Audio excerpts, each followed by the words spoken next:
Why are there so many terrible blown calls in professional sports? It's not your imagination, and the reasons why might actually surprise you.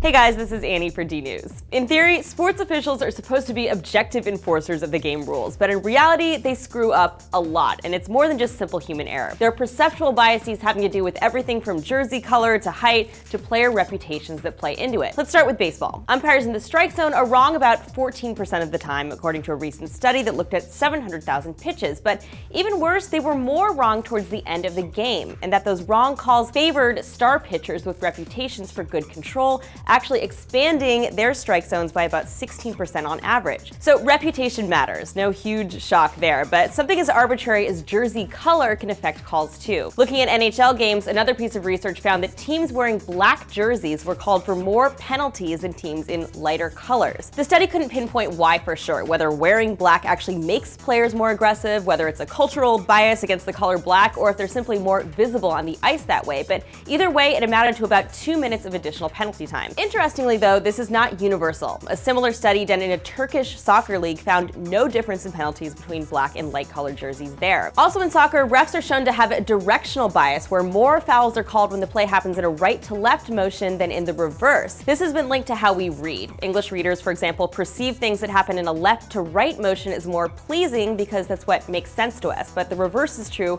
for readers of right to left languages like Arabic or Hebrew. Another study found that in ambiguous foul call situations in soccer, height is also a factor. The taller player was more often assumed to be at fault. In basketball, studies have shown that referees tend to favor home teams, teams trailing in a game, and teams trailing in a playoff series. So even when the stakes are really high, it's clear that there are multiple factors that can screw up officiating in measurable ways. How can we make it more fair though? Well, many leagues like the MLB this season have introduced instant replay rules that allow for reviewing of footage on tape, but it's always a controversial move because it interrupts the game and affects strategy in some cases. But what's worse, blown calls or annoying interruptions, or is it just part of the game? As always, let us know what you think on Twitter at DNews or on Facebook at Discovery News.